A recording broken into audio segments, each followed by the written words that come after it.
and welcome to Design Considerations, discussions by engineers for anyone interested in learning design. My name is Ed Bray, and I will be your host for today's discussion in our circuit protection series titled Fuse Basics. I'm a technical sales and applications engineer with AEM Group located in Raleigh, North Carolina. Today, I will be talking with Mark Beldon. Mark has been focused on circuit protection technologies for the past 29 years. He was a vice president with Whitman Circuit Protection Products, now a part of Littelfuse for 14 years, and currently serves as regional sales engineer with Fuses Unlimited, where he has been for the past 15 years. Mark's alma mater is the University of Illinois, where he holds a bachelor's degree in electrical engineering. Hi, Mark. Thank you for taking time today to help us understand more about circuit protection and what we need to keep in mind when approaching a design that will need circuit protection. Thanks, Ed. It's a pleasure getting to share with you on this subject today. So when you're facing a design needing circuit protection, what are some of the things a designer should think about? Circuit protection actually covers a broad range of component types that are intended to protect against internal faults as well as external or environmental threats. These include overvoltage events such as lightning, line surges, brownouts, or power cross conditions. Electrostatic discharge, or so-called ESD events, are very high, short duration static discharge events between two surfaces that can damage sensitive circuitry. Unexpected changes in ambient or internal circuit temperatures have to be considered as well. But today, I'd really like to focus on overcurrent protection of equipment, namely the proper selection of fuses. Well, why are fuses so important? Ed, fuses are really important because they ensure that under fault conditions, a high fault current cannot flow, as well as protecting the installation and, more importantly, ensuring that the consumer or equipment operator is not injured or killed as a result of a fault. A fuse is a current-sensitive device designed as an intentional weak link in the circuit.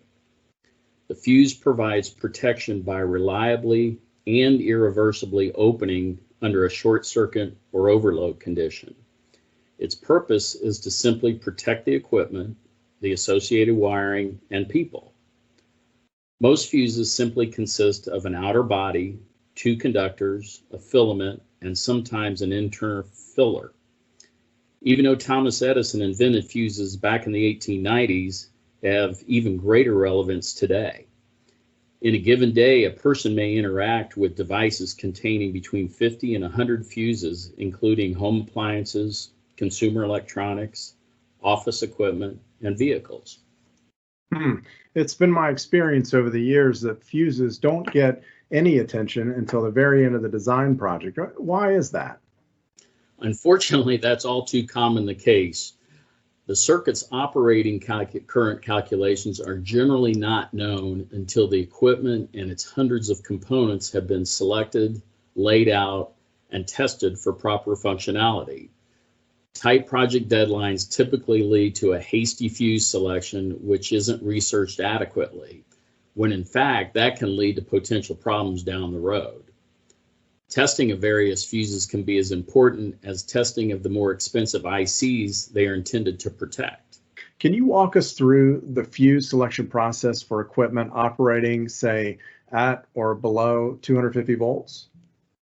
Sure. The basic fuse parameters to be considered are regulatory, which involves safety agency standards governing the actual equipment as well as the fuses. Ambient temperatures, circuit operating voltages, normal operating currents, expected fault currents or overload conditions, energy let through in the circuit, and sometimes life cycle impact also will determine the fuse selection. The objective of an equipment safety standard is to prescribe a set of construction and testing criteria that will ensure the equipment's proper and safe operation. The same holds true for low voltage fuse standards. While there are dozens of fuse standards worldwide, the two predominant ones are UL 248, which is issued by Underwriters Labs, and the European IEC 60127, which is issued by the International Electrotechnical Commission. Canada issues a nearly identical standard to the UL 248 standard. It's called CSA C22.2. As I'll explain shortly, these are mutually exclusive documents with some competing criteria. This means if a fuse fully meets the UL standard, it cannot fully meet the IEC standard. A design engineer must first reference their relevant equipment standard to determine if it lists a specific type or size fuse to be used. This is especially important if the circuit voltage is 120 or 250 volts. If the circuit voltage is under 120 volts, the designer typically has much more flexibility on the type of fuse to be used. An approval, as determined by an independent testing agency, certifies conformance to a specific standard. Approvals are granted to both end-user equipment and fuses only after satisfactory testing has been performed. Fuse approval examples are a UL listing, which is denoted by a UL inside of a circle, CSA certification, which is the letters S and A inside of a C, VDE, which is German, and SIMCO, which is Swedish, which is denoted by an S inside of a circle. If a fuse fully complies with all criteria in the UL 248 standard at 120 or 250 volts, it can display the UL listing logo, once again the UL inside of a circle, and CSA certification for use in North America. If a fuse fully complies with all criteria in the IEC 6127 standard at 250 volts, it can display the VDE and or SIMCO logos for use in Europe and most of the rest of the world, including Asia. However, there are variations of these approvals that I won't detail today, but one is relevant. Years ago, UL, CSA, and VDE began a marketing program offering a so-called recognition approval on fuses. The logo examples are UL recognition, which is the backwards UR logo that you may be familiar with, and a VDE logo. The difference is it's the letters VDE inside of a triangle, but not on a base as the regular VDE approval is. VDE refers to their program as a certificate of conformity. In simpler terms, this recognition implies the fuse manufacturer only chose to meet a subset of the fuse standards criteria, sometimes only a few tests. Because of this, it's very important the designer research the conditions of acceptability pertaining to the fuse and its protective effect on their end product. The fuse may or may not be acceptable in their application. Because of this, many fuses built to the IEC 6127 standard also carry the UL recognition logo in addition to the European VDE and SIMCO approvals. But since these two fuse standards are not identical, it is impossible to have a UL listed fuse also carry European approvals. Wow, that's a mouthful. All I want to do is to know how to pick the right fuse. What next? There are several aspects to consider. The first, after fuse approvals, is the designer needs to pick the package type and size that fits their application physically. There are cylindrical fuses such as the common 5 by 20 millimeter or 6.3 by 32 millimeter cartridge fuse, which can be put into open fuse clips, an open fuse block, or a totally enclosed shock-safe fuse holder. They can even be provided with wire leads for direct soldering to PC boards. Smaller fuse examples are the axial leaded Pico fuse, which resembles the old quarter-watt resistor, or a radial leaded fuse that resembles a top hat. Both styles are compact, can be used up to 250 volts, and be direct soldered or used in a fuse holder. Next, the well-known automotive blade fuses can also be used in a range of applications. Lastly, there are over a dozen sizes of surface mount fuses on the market for very small spaces. These two offer voltage ratings up to 250 volts and as high as 40 to 50 amp current ratings. The leaded and surface mount types are well suited for high volume auto assembly applications. Next, I'll go over the key selection parameters, but the one most overlooked is the D rating of fuses when ambient temperatures around the equipment exceed room temperature. Fuse elements by nature are intended to physically melt under certain overcurrent conditions. If the ambient temperature 1 centimeter from the fuse is very hot, that fuse may melt or blow too quickly. For this, fuse manufacturers provide derating curves. Basically, the curves show ambient temperature versus a percent derating of the fuse's current rating. So assume a 1 amp fuse can carry 1 amp of current at room temperature. But at 60 degrees Celsius, that same fuse can only carry 920 milliamps of current, which means it has an 8% derate factor. Fuses that are referred to as time delay or time lag types have even greater derate percentages, sometimes as high as 25%. So you need to look for these derating curves in the manufacturer's literature. At this point, it's best for the designer to have the fuse manufacturer's data sheet in front of them to pick the correct fuse rating. One of the parameters is voltage rating. That's the easiest. The application's circuit voltage should not exceed the fuse's rated voltage shown on the data sheet. If the fuse is rated for 250 volts AC, then you can use that fuse at or below 250 volts AC. Some fuses also include DC voltage ratings if your equipment is a DC application. If no DC voltage rating is provided for the fuse, a good rule of thumb is to multiply its AC voltage rating by 50% to get the equivalent DC voltage rating. As an example, a 250 volt AC rated fuse will work safely at 125 volts DC or below. But if you have doubts on this point, just ask the manufacturer. The current rating of a fuse identifies its current carrying capacity based on a controlled set of test conditions. The current rating the designer chooses must be equal to or greater than the full load operating current of the circuit and lower than the lowest expected overload current. But you have to keep these two caveats in mind. One, the ambient temperature discussed previously has to be factored in, which may lead to picking a higher fuse rating. And two, the applicable fuse standard, UL versus IEC, dictates how to pick the correct fuse rating. To boil it all down, if you're using a fuse built to the UL 248 standard, you have to automatically oversize the fuse by 25 to 30%.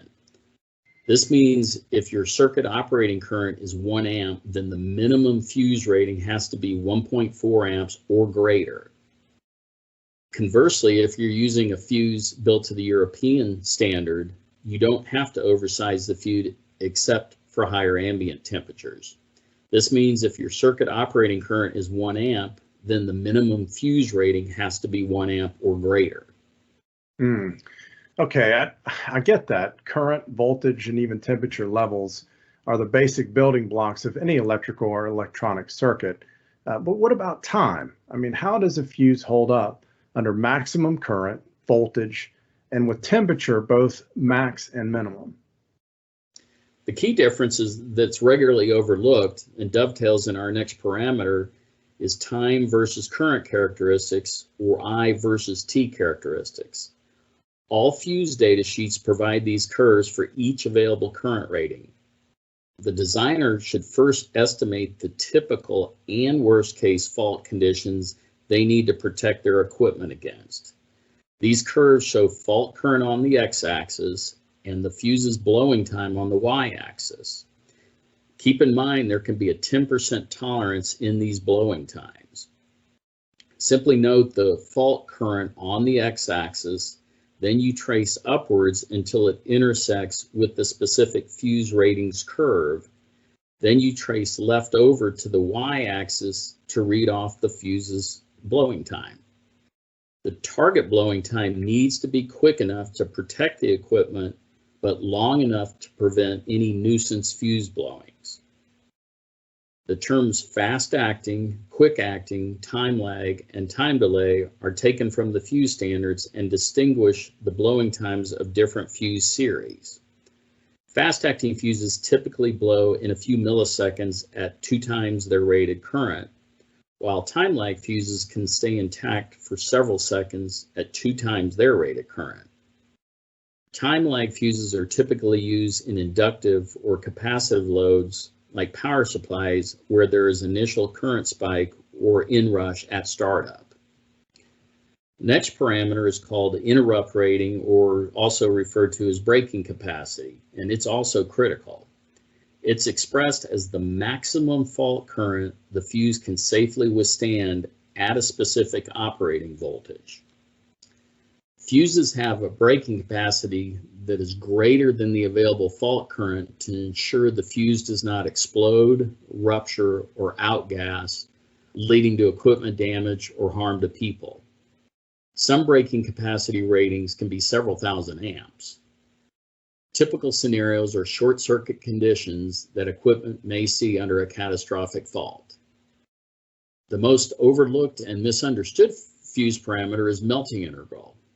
It is the thermal energy required to melt the fuse element and is expressed as amps squared times seconds, or simply I squared T.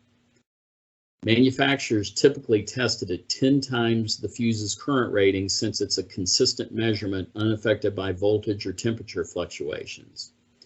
Melting integral is not really a concern for circuit voltages below 120 or 250 volts, but it does come into play where equipment sees turn-on inrush currents above the fuse's current rating and or the equipment sees multiple turn-ons during its equipment life.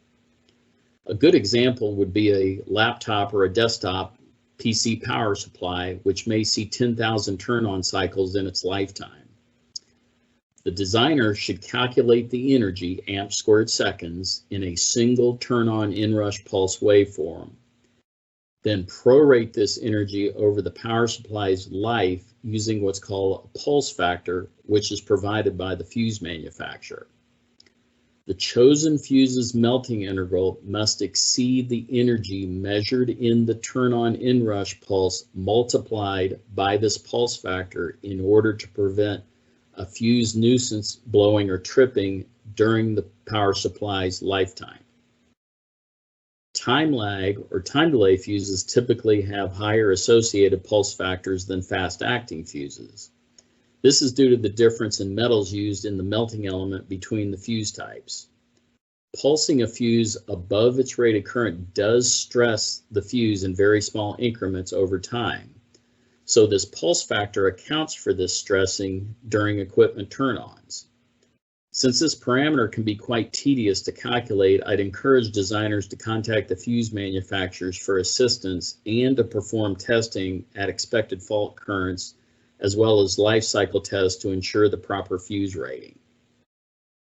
The last parameter to consider is the fuse's voltage drop.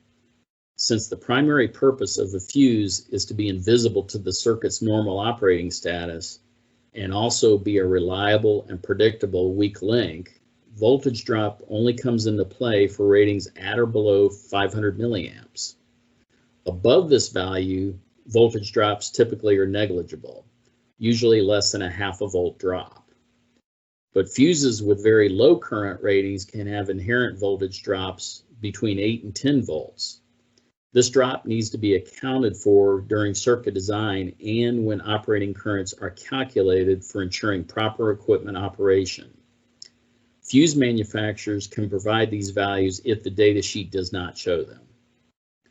Well, Ed, that wraps up my short checklist of points that the designer needs to account for regarding proper fuse selection.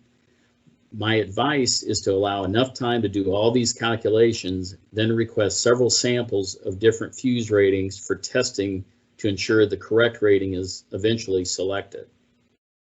Thank you for taking time today to go over fuse selection with me. Well, Mark, you've really given us a lot to consider. Thank you again for taking time to help us understand more about circuit protection and the things we need to keep in mind when integrating fuses into our designs. And thank you for listening. If you would like to be added to our mailing list, would like a copy of the transcript, or have topics you would like to hear discussed, go to our website at aemgrp.com and submit under the Contact tab.